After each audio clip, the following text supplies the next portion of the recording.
Bueno, continuando con el módulo de economía del sector público, ahora nos vamos a dedicar a un tema que era fundamental cuando hablábamos de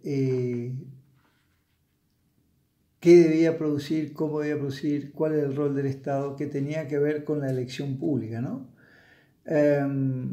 Los procesos de decisión. ¿Se acuerda que estábamos analizando cuándo eran los procesos de decisión que tenía que tomar el Estado? Muy bien, ahora vayamos a un primer concepto, que en realidad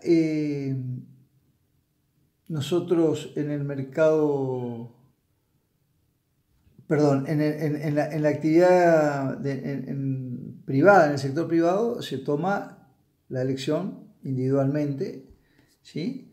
En el sector público no, la decisión es colectiva.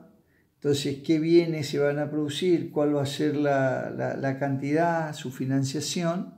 Necesariamente va a estar integrado, van a haber actores que juegan una fuerte presión, intervención, que tienen sus objetivos diferentes, como pueden ser los grupos de interés de una economía, los lobbies, puede ser los políticos, los sectores políticos, el sindicalismo, los propios funcionarios públicos, cuáles son sus objetivos y sus inquietudes a la hora de la decisión. Y entonces para eso van a existir algunos mecanismos. Todo esto que estábamos diciendo, las presiones que se ejercen y los lobbies que se generan, también lo podemos agregar como en el video anterior, como un incremento del sector público, como unos motivos de lo que cambian el sector público para ir satisfaciendo las necesidades de todos.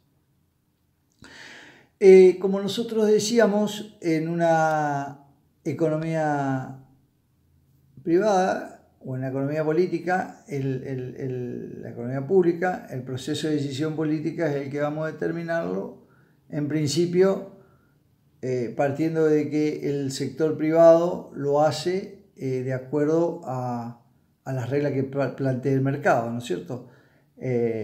Una empresa, un negocio va a vender, o un individuo va a vender un producto a una persona que esté dispuesta a ese precio a adquirirlo, ¿sí? Entonces entran las reglas de la oferta y la demanda y las elecciones individuales. No pasa lo mismo con el sector público. ¿Cómo se va a dar la elección en el sector público? En el sector público es diferente, porque en vez de ser una decisión individual, es una decisión colectiva. Y esa decisión colectiva va a estar dada en función por cuáles son las preferencias que tiene un grupo de individuos que suelen no ser coincidentes. Y acá va a tener, no suelen ser coincidentes porque no todos nosotros tenemos las mismas preferencias. Es decir, en principio en las decisiones colectivas también tenemos que tener en cuenta que muchos de los ciudadanos, lo sostenía ya Wicksell en el siglo XIX, planteaba de que no todos muestran su preferencia, no todos los individuos dicen qué es lo que quieren porque sabe que el Estado lo mismo se lo va a brindar y de esa manera tratan de jugar como polizón o jugadores libres o free riders, qué sé yo. Es lo que se planteaba como que no muestran todas sus preferencias los ciudadanos, ¿sí? Son como los parásitos. Son aquellos consumidores de bienes que se benefician sin pagar por ellos, sabiendo que lo mismo se va a brindar ese servicio, ¿sí? Esos son los problemas que va a tener la decisión colectiva. Muy bien, hay algunos distintos sistemas de votación, sistemas de elección de qué tipo de bienes y cantidades y cómo se van a financiar. Ahora, nosotros nos vamos a centrar en lo que plantea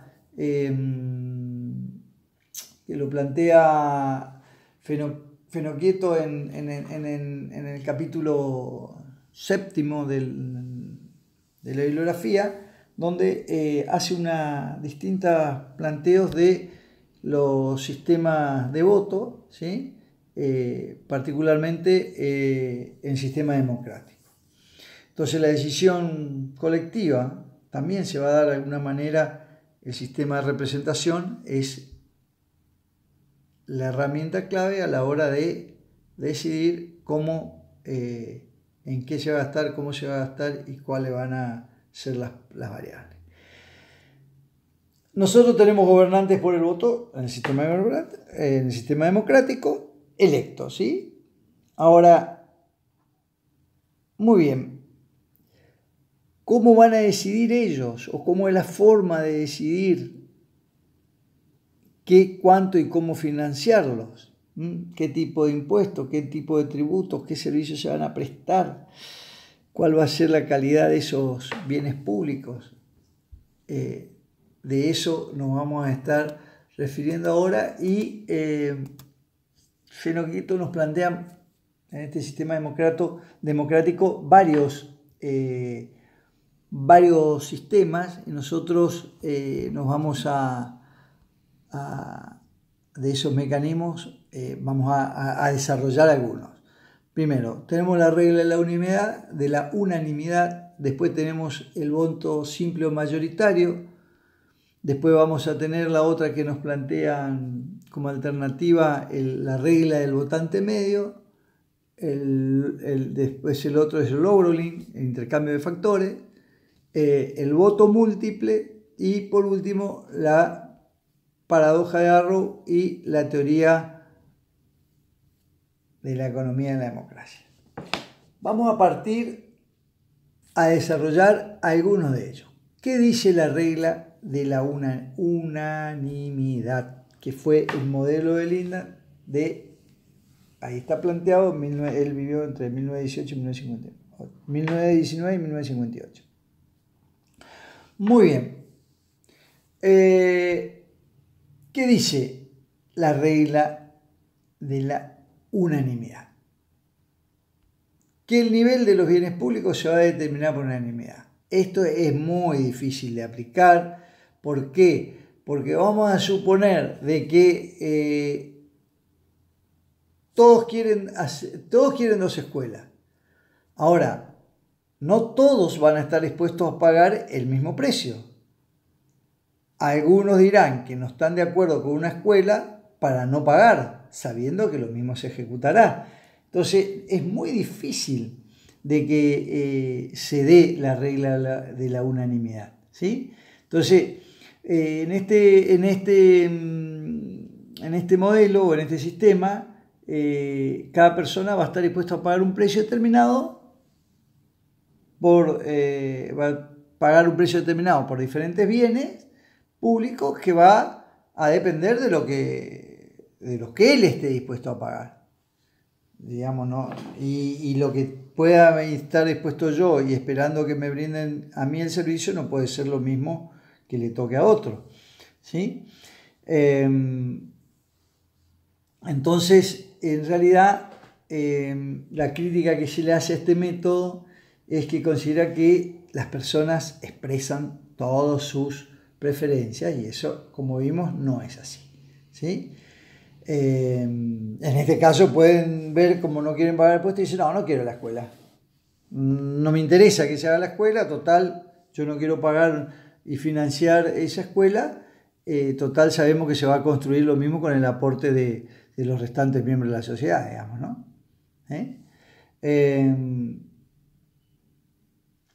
El otro mecanismo que se toma, que nos plantea Fenoquito, es interesantísimo analizarlo, que es el voto simple o mayoritario. Concentrémonos.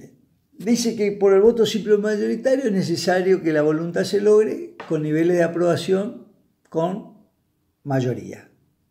+1, algunas cuestiones se necesitarán mayorías especiales, en otras no. Parte, por ejemplo, que en la comunidad tenemos 3 votantes, el votante A, el votante B y el votante C, ¿sí? la alternativa que nos dice es que se plantea como que se va a mejorar un camino. Entonces le damos el valor 0, dice que no, prefiere, lo va a valorar como 0 para no mejorar el camino y no pagar impuestos. O lo puedo mejorar, le voy a dar, pero con un moderado pago de impuestos le vamos a dar una valoración de 5. Y 8, que lo que quiere un buen camino, mejorar el camino y pagar un mayor impuesto. Es decir, son las 3 alternativas que se nos pueden plantear.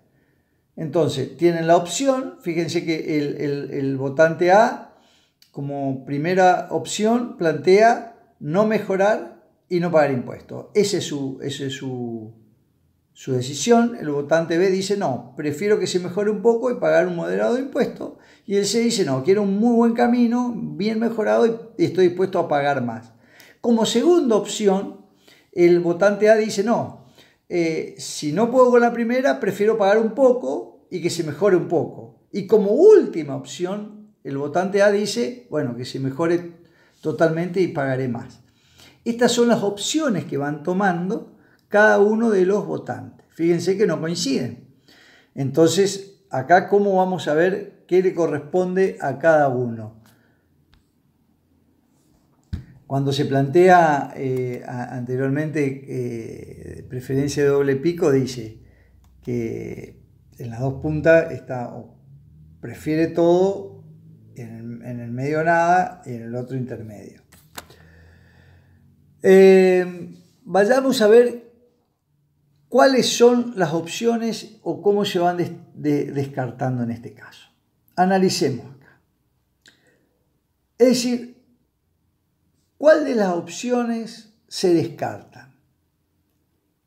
Y la respuesta es la opción de no mejorar el camino y no pagar impuestos. ¿Por qué?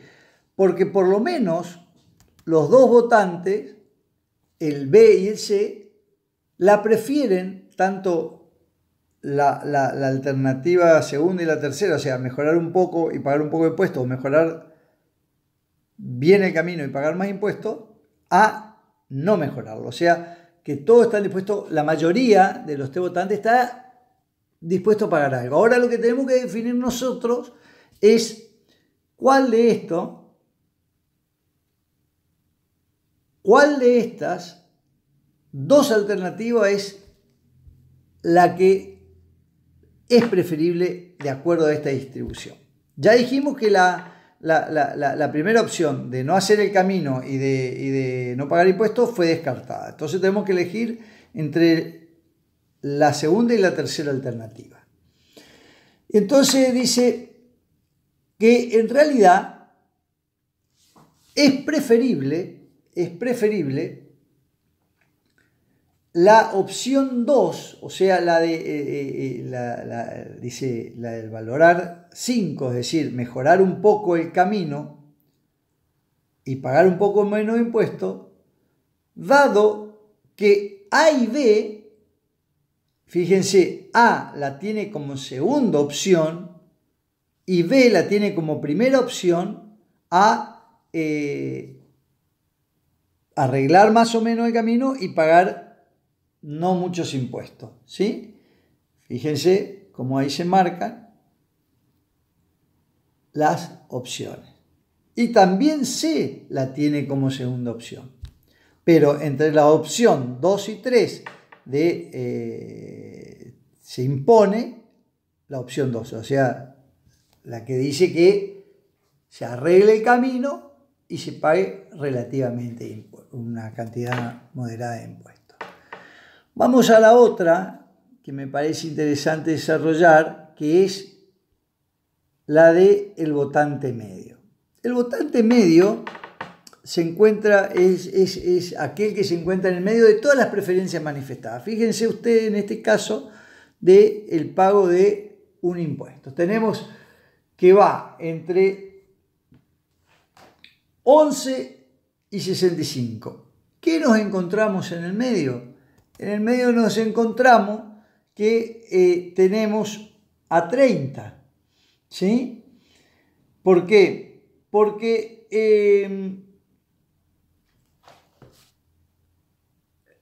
los dos picos, que es 11 y 65, lo que tenemos a mitad de camino es el votante C, que prefiere pagar más que 11 y menos que 65.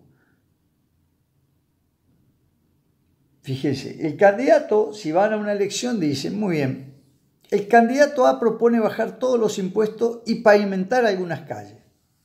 Y el candidato B propone doblar los impuestos y pavimentar el doble de calles. O sea, se ponen en los extremos, como el 11 y el 65. Entonces hay que buscar, si nosotros volvemos para atrás, ustedes vuelven para atrás, se van a dar cuenta que eran los picos, era pagar 11 o pagar 65. Y en este caso es bajar los impuestos y pavimentar algunas calles. Y el candidato B le dice, no, vamos a doblar la apuesta y vamos a pagar el doble de impuesto y pavimentar el doble de calle. Entonces tenemos, en este caso, el candidato A va a buscar capturar los votos medios que estén en la mitad de las opciones y para la izquierda, o sea, los que quieran pagar menos impuestos. Y el candidato B le va a decir, no, me voy a parar en el medio y va a capturar los votos que estén a la derecha, o sea, más impuestos, ¿viste? Y doblar las calles. La discusión y el desafío va a ser encontrar ese nivel de votante medio que les permita la captura del voto. Entonces el votante medio es el que se encuentra entre medio de los dos. Y después tenemos la paradoja de Arrow, que fue en 1955. ¿Qué decía? En realidad, Arrow planteaba, que es otra de las alternativas, es decir, que había que hacer procedimientos democráticos para la elección colectiva, que hay que descartar aquellas opciones irrelevantes, ¿sí? Por ejemplo, si se va a elegir entre tres alternativas de hacer un camino, no se debe decidir construir una escuela, digamos. Si estamos discutiendo camino, discutimos la alternativa al camino. Y también planteaba el principio de transitividad. Si B es preferible y después le sigue A y le sigue C, dice si B es preferible a y A es a C, por lo tanto B es preferible a C. Ese es el principio de transitividad. Y bueno, y también nos plantea que este mecanismo debe funcionar sin importar el rango de alternativas sobre las que la elección debe ser hecha. Es interesante después también que vayan viendo los distintos las otras alternativas y modo de elección, pero con estas tres parece que son interesantes porque cubre un poco la expectativa para que ustedes profundicen los otros temas. Entonces vemos el mayoritario, el medio y Arrow. Claro está que no se olviden que en una sociedad organizada como la nuestra, en todos estos, y volvemos a tomar lo que dijimos al principio, en todos estos mecanismos de decisión existen grupos de interés, existen presiones para cada uno llevar, digamos, como si agua a su molino, y que a la hora de decidir los representantes elijan las decisiones que más le interese a ellos. Bueno, lo pueden analizar, está muy bien en Fenoquieto este tema, y todos, y también en Stiglitz, hablan del tema de la elección, de qué tipo de bienes, qué cantidad de bienes y cómo se van a financiar los bienes públicos, los bienes que brinde el Estado. Bueno, muchas gracias.